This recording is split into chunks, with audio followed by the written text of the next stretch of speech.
Every single decision I've made in my career has shaped who I've been, both as a leader professionally and as a leader emotionally, and how I connect with my team members. Anytime I say anything, I say things that I believe in, and I believe strongly in it. I would like to know what brought out that side of you, what gave you that confidence to be able to really have such strong opinions about things. You tell me to own this thing, then let me do my job. Sometimes because you started your work in product marketing, you think that you're supposed to be a product marketer, but you're not necessarily a product marketer. And that was it for me. And I'm really passionate about what I do. So I don't want to go to work and not be happy with what I'm doing. So it was very important for me that I watched every little thing. And then I found the one that worked for me. Brand management and communications. So please, at the point where I got into uni, I schooled at Covenant University. I met some amazing people. I had some of my lecturers, Dr. Tunji, Dr. Stella. They were very intentional about me, and they made me see that I had substance. I wasn't just the small girl that had these insecurities. So it was important for me that I actually went through that journey and got to the part I was comfortable in. And what that has really done for me.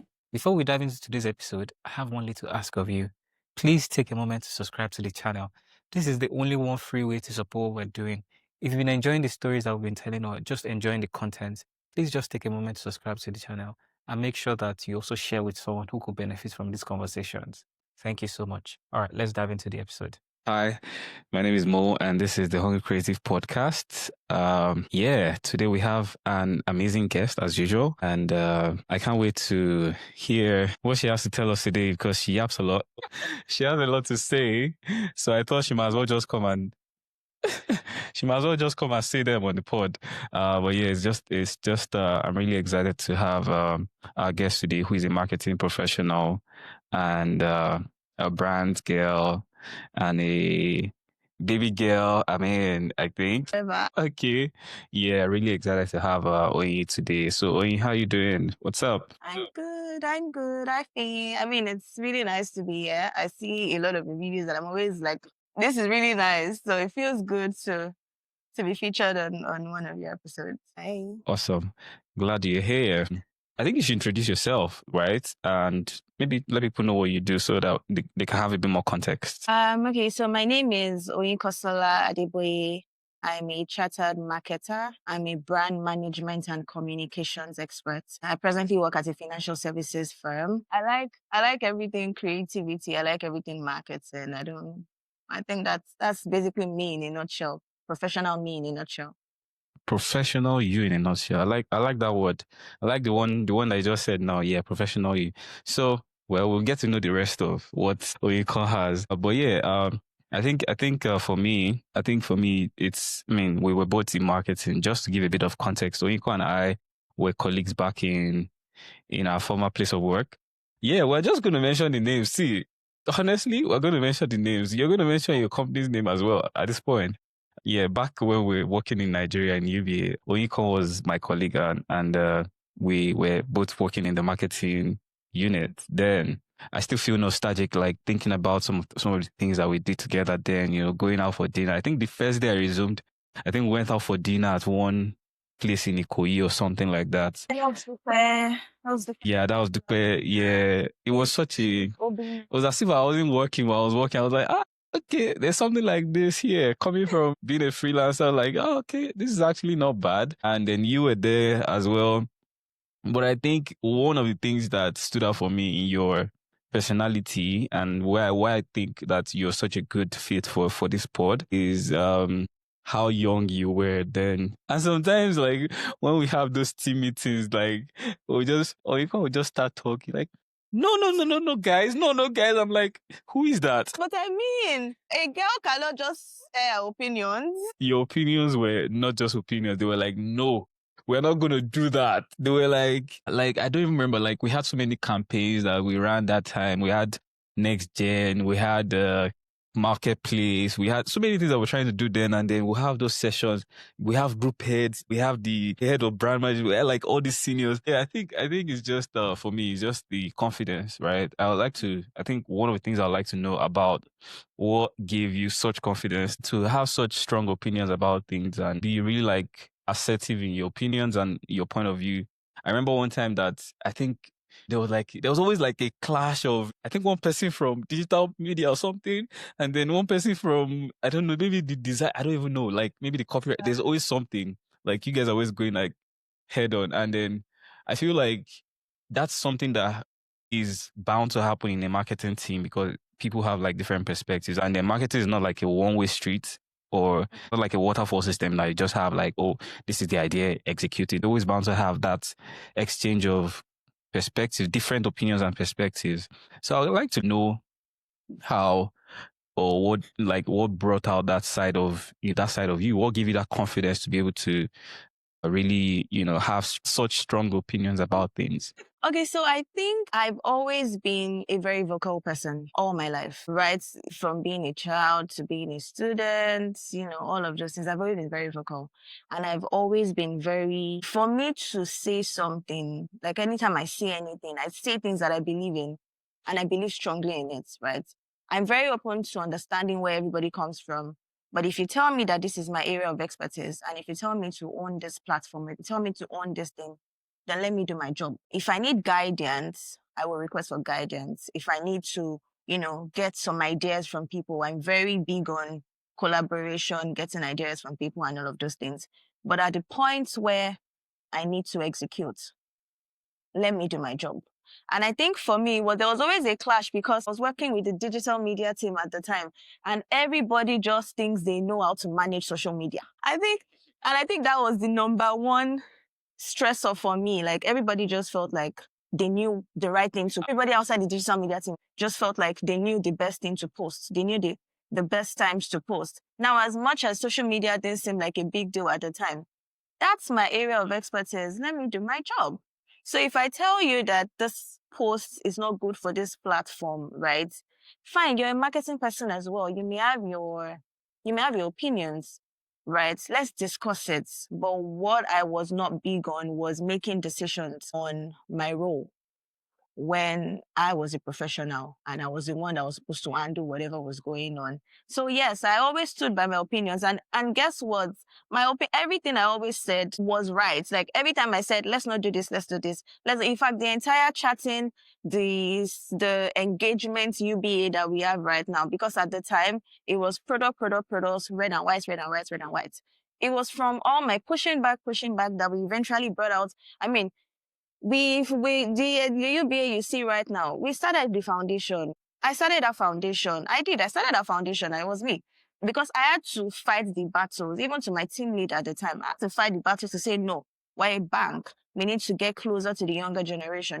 And those were the foundations that I was laying. At least I know that I left a mark on this brand because the UBA I met was not the UBA that I left. And it's just nice to see how well the new generation of digital media professionals in the company are now carrying the agenda forward. So it was very important for me to fight that battle. It was a very important battle to fight. It was a battle that was what the fight. Yeah, I mean, that was such a time, again, like just reminiscing on it now.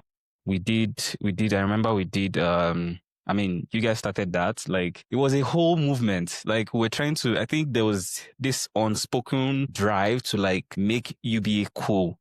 And like, I remember Lemachi carried that thing on his head. But like, we're trying to really push the idea of a youthful bank. And it was probably only like maybe one bank that was really like doing that a lot. Just to get a sense of like you now. So we want to know, I think people would like to know how maybe some of the experiences you had in the past kind of shaped you into, of course, definitely had experiences maybe in uni or maybe maybe growing up as a young child that kind of shaped you or that kind of gave you like some kind of boost or whatever to be able to express yourself that way.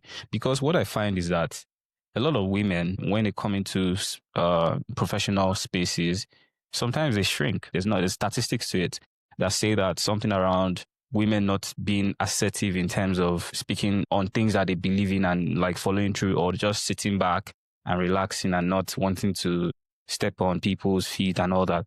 But I think you were like very, opposite of that. You were very assertive despite being very young, and I think people just knew you for that. And then when we just see Oyinkan come, we just know, yeah, okay. We just know something's about to, guys, like I can hear a voice in my dream, like say like what Yeah, you were always like, we shouldn't do it that way. Like, why are we doing that way? Like, we shouldn't do it that way. I'm like, okay, yeah, okay, let's hear it. Let's hear what she has to say. So yeah, I I think was also very open to everybody's feedback. It wasn't like I was always like, hey, you must do it this way. I will not painting you bad now. We're saying it in good light. In good light, like I like it. I like it, but I like it because one thing I tell my team members is that I'm not looking for people that are yes men. I'm not looking for people that everything I say they take it and just say, okay, all right, done. Like, what are you now doing? Like, what's your contribution at the end of the day? Like, you need to be able to have back and forth. You know, you need to be able to also argue constructively.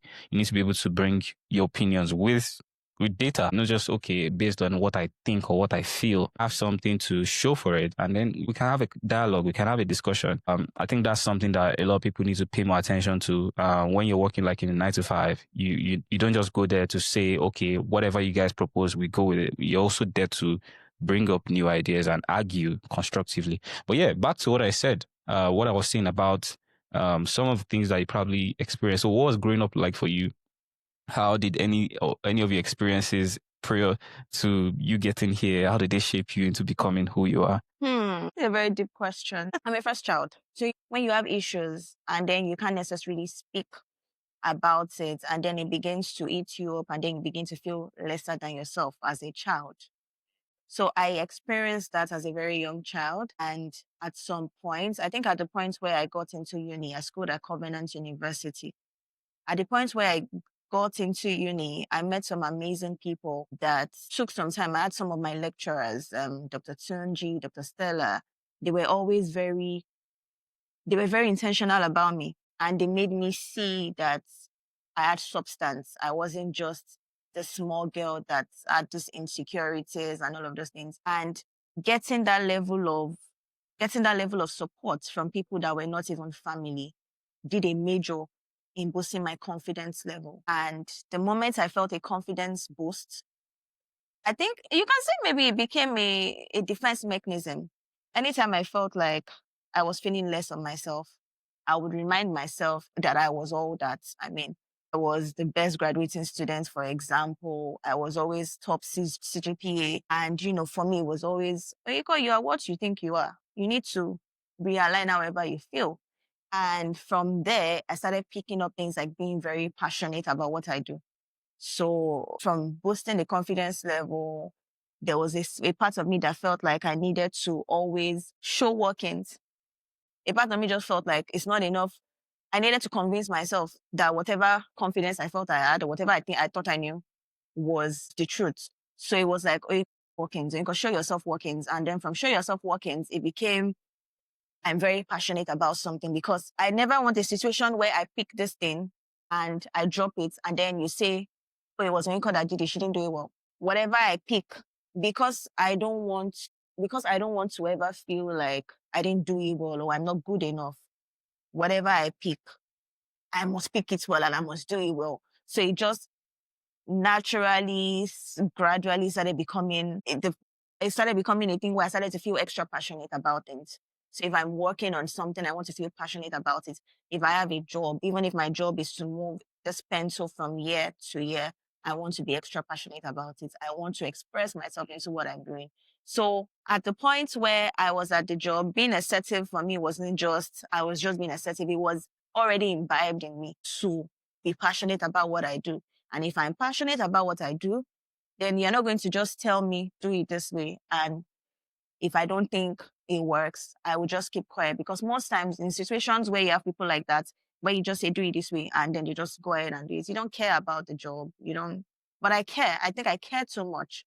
So I always want it to be perfect or close to perfect. So even if you say do this and I don't agree, how about we try it this way, bounce ideas off each other until we find the best way to handle things. And this is even beyond work. Generally in life, people say I'm a very indecisive person because even when I want to make decisions, something as basic as my glasses, I have these glasses in like 5 colors because I couldn't make up my mind because I wanted it to be perfect, because I wanted to have the one that is the best, because I wanted it to be the best that it could be. I did not want to have any doubts, right? So I think it was a defense mechanism that eventually forged into something that has shaped Oyinkan. So now for my employers, it's probably a good thing. I mean, for my employers, for myself, I sometimes feel like maybe I can chill. Like sometimes I don't want to care. I just want to remove my face, let everything scatter. But I can't because I'm not wired. Do you understand? Because I'm not wired that way. But Yeah. Interesting. I like where you took that one too. Because of course we are all like we have the good side and then the not so good side. And that's not to say that one is not good. I think I like what one thing you said. Something that appears very good, like if it's in favor of your employers, can be at your own detriment. oh yeah, I'm going to take that one away.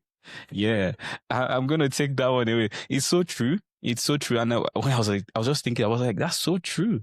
Like something that you struggle with, like you feel like this is something that you could do better at, but your organization is just benefiting from it. And yeah, like that's exactly what I want. And you're like, God. Yeah. Like that indecisiveness, welcome home. I relate with it. I relate with it sometimes. Yeah, it's such a relatable one. So let's talk about growing into like leadership now. You've evolved from that young Oyinkan. Oyinkan is a big madam now. The Oyinkan we're seeing now is such a is she's leading the brand team and brand and comms team in our current organization. I always saw it honestly, and this is something I think is just I think it was clear. I mean, it's just for anyone that's just not attentive to people. I think I'm quite attentive to people and what I see in people. I think you were always just gone in. You were just that one person that was always gone in for excellence in what you do. And you said it. Sometimes it comes off as indecisiveness to you, but for the people, they see you as someone that has a lot of ideas. Like you're just like, why don't we do this? Why don't we do this? It was very clear to any person that saw you working. Seeing you now, seeing how far you've come in your career journey, I think it must be rewarding to you. But what has it been going from that young and hungry and passionate Oyinkan to becoming now a head of probably one of the youngest heads of a marketing team in that kind of environment? What has that experience and what are some of the things that are the highlights and lessons from doing that? I think it's been an interesting one because it was never really me gunning for leadership. It was just always learning for me. So I started my career fun fact, I actually started my career as an animator for Cracks TV. So doing my internships, 200 level, I used to I learned like VFX, After Effects, motion graphics, all of those things, doing my 200 level SciWest program, those programs where you go and work, my internship. So by the time I left school, that was my first job. I was actually an animator for Cracks TV. So I think Femi liked, they were still really small at the time. So Femi liked all my mede. I would do like flash effects, blah, blah, blah effects. So from Cracks TV as an animator, I started working in an agency. And then from the agency, my team lead poached me to join UBA full time. So in the agency, from an animator in the agency, I was working on content, social media content. It wasn't necessarily something I had done before, but I just found it interesting. So I started as a junior staff and then almost immediately, I worked with them for like 3 months. But like after my first month, owner of the agency was a small agency at the time, moved me to becoming a team lead. And I was like a team lead and then UBA Red TV. And then from UBA Red TV, I started working with the UBA team. I guess they were impressed or something. And then they pushed for me to move into UBA full time. And then I moved into UBA full time. And then I was handling social media. And I did social media for a while. And to be honest, it sort of got redundant for me. Again, how the UBA structure is now, there's different teams and doing different things. So it can be sometimes restrictive. I don't know about now, but at the time, it felt like a little restricting. It just felt like I had more to do. Like social media was not where I was going, right? And so I left UBA to Coronation. And in Coronation, I was heading the digital media team. And it was still digital. And I'm like, And then I moved to Zedcrest Wealth. And at Zedcrest Wealth, it was content as well. And when I saw the chance, even in Cracks, I started as an animator, but I got tired of being an animator. So I moved to their PR team. I could move easily there. I moved to their PR team. In fact, all their rebranding. So at the time, I was just fresh out of school. I was even just about to start my NYSC. You know the way it works with designers, right? You do something and then you give you feedback and then you go and redo it. And then it just didn't feel like there was enough. Yes. It didn't feel like there was enough strategic work being done. You're not using your brain enough.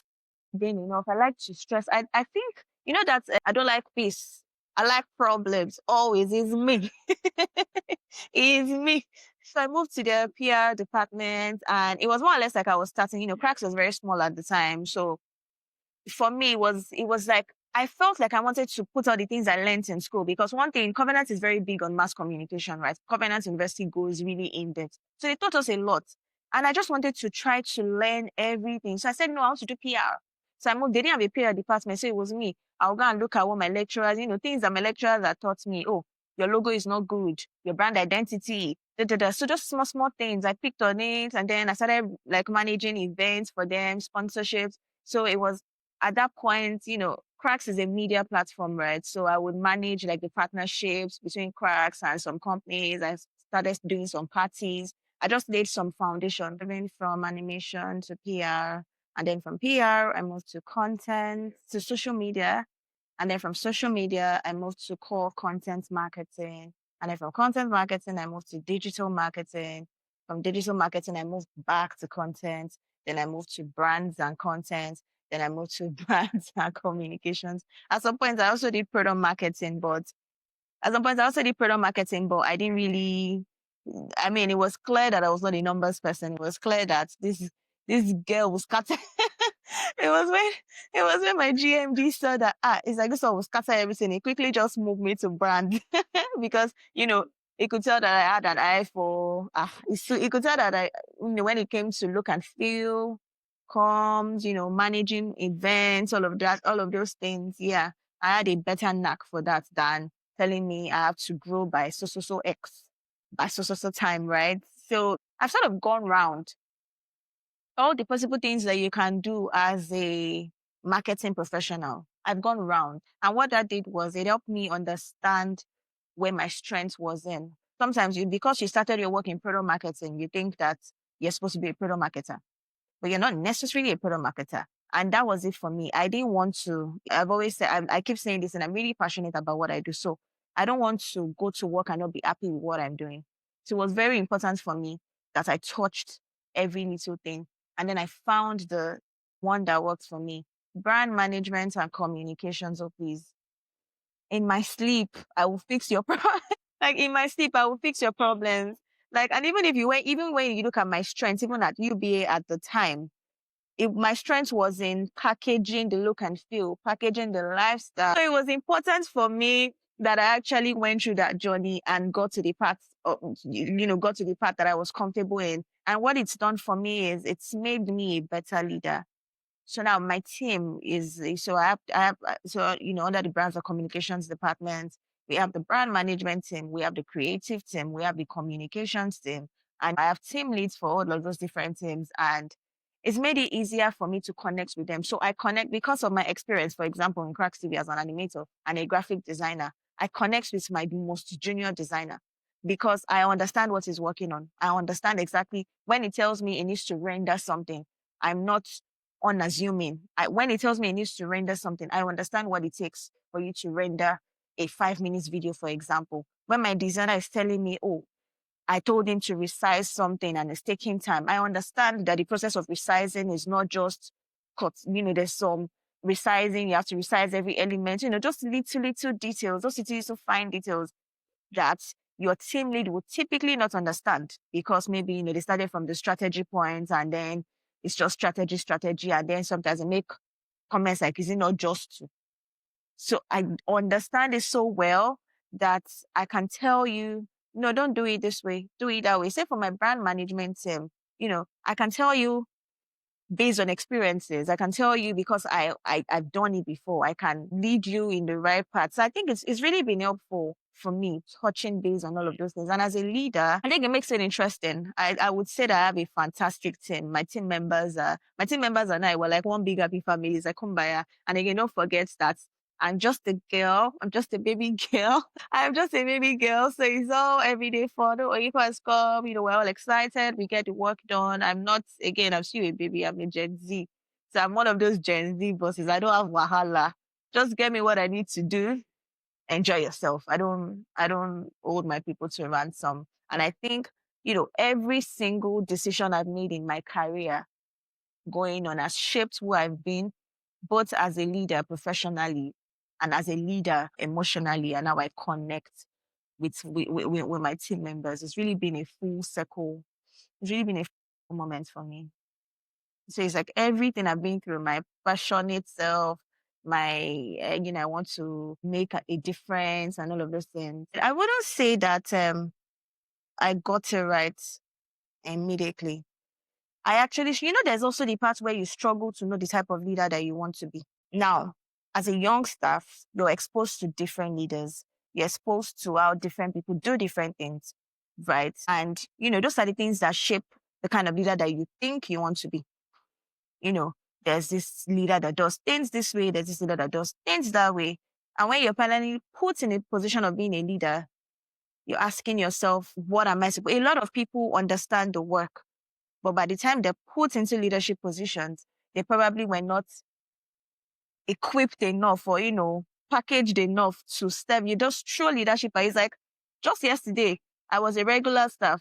Today, I'm a leader, and everybody just expects all of a sudden, I'm supposed to be macho woman, know how to solve every problem, right? I think that's a struggle, and I think that's something that companies need to do better. Actually train people to become leaders, because what then happens is that you get into the leadership role and there's that initial shock, and sometimes you don't get it right.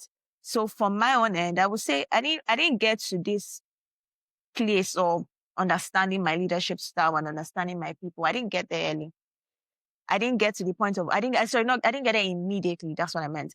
I didn't get to understanding my people. I mean, I understood what they were doing, but there was the initial, but it's not hard now.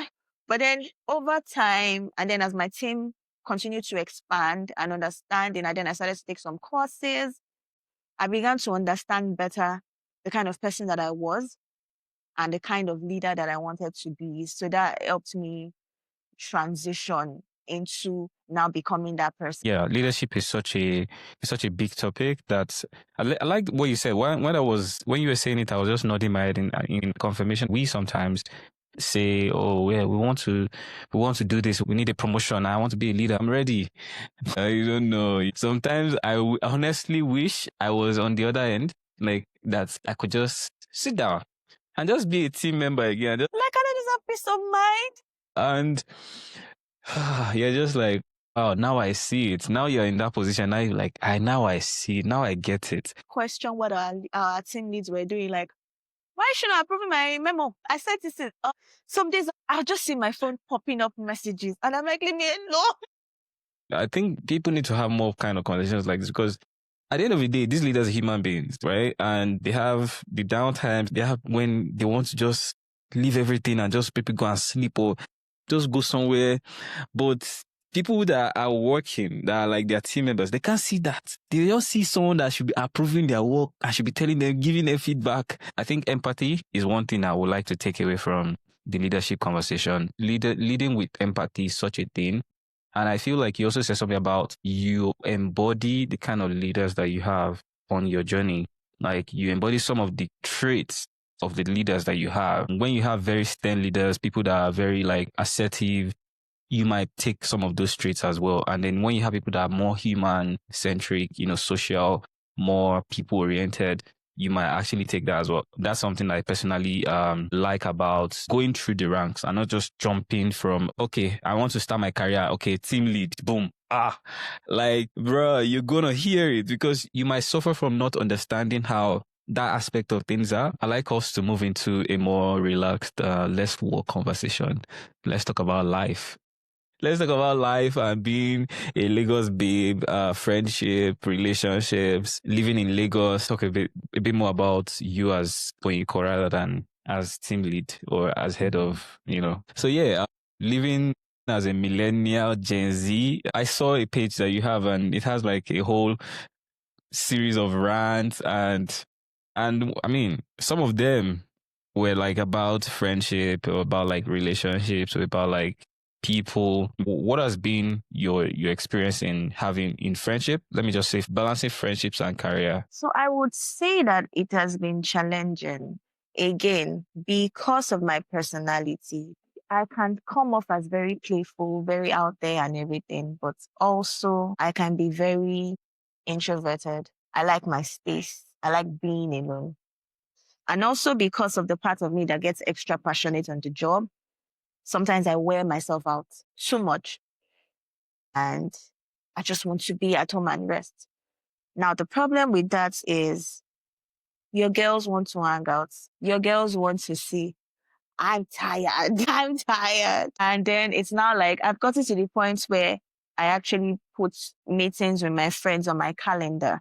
I put like I put Zoom calls with my friends that are outside the country. We actually put it on our calendar that every 2 weeks on Saturday we will call because there's so much happening in life. Like it's like I don't know why it's when we decided to be adults and you people enjoyed. It's not when my own son everything now decided to scatter. Like the barest minimum comfort. You have to put in so much work and it gets exhausting. What is something that adulthood taught you that nobody warned you about? Nah, adulthood is stressful. Enjoy it while it lasts though. Enjoy it while it lasts. It's stressful because beyond just the money side of things, there are a lot of decisions that you need to make. 24/7, your brain is calculating, am I making the right decision? Am I doing the right thing? Every step you make, leaving the house in the morning, your brain is calculating, am I doing the right thing? Am I making the right decision? Every career move you make, every relationship you have, every friend you have, even the things you say to your friends, it's just like there's so much things you have to put into consideration. And I think it just gets tiring. Like I just want to relax. I don't want to be stressed. But without even trying, the stress is just there on its own. Even as basic as what am I going to wear? Because you want to go outside to the supermarket and you just want to look like a mad woman, pack your hair up. But at the same time, you know that you can meet somebody that potentially knows you from the job. And then you don't want to look things as basic as that. So yeah, so I think adulthood is a scam. I think that's just it. In every aspect. In every aspect. I appreciate I appreciate the fact that I get to grow. You know, the more you grow, the more mature, the more your mind opens up. I appreciate all of those things. I mean, it's not to say that adulthood is all that bad, but at the same time, you know, that time when we're in secondary school, I can't wait to graduate. I can't wait to graduate. Man, I wish I could go back to when my worries were night prep. I want to read for exam. I wish I could go back. This versus that, I'll pick that any day. Although I'll pick the fact that I can do whatever I want to do with my money now. Okay. Let's we're moving towards the end now because we need to wrap up soon. Okay, quick maybe like a quick rapid fire. Are you ready for it? All right now. So delete one, keep one. Instagram, TikTok. TikTok, delete immediately. Out. I cannot stand the interface of TikTok. So again, for me, I also think it's just, yes, I like the reels. I think a lot of people do a lot of random contents that I cannot stand on TikTok. Just, you know, all these their TikTok flowers and the views they're trying to get. I think I can't. Instagram is still sane. I think I only have a TikTok account I think I only have it to edit videos. So when I still used to do like social media management, that's all. You know those TikTok sounds you want to put on a video. So I typically just used to use that sound. I'll put it on TikTok and bring it to InShots and then edit it for my videos. But beyond that, nah, not a fan. Wow. Okay. Interesting to know. Another one for you. Twitter, LinkedIn. LinkedIn, but the two. I like Twitter when I just want to go and look at what people are doing, when I saw to nature that is enjoyable. I love it. Like all the banter. Twitter, my boy, is sweet. Remember when they were even dragging my people recently? Oh, they dragged us recently, but let me talk about yeah. What's one dream brand you like to work on? Google.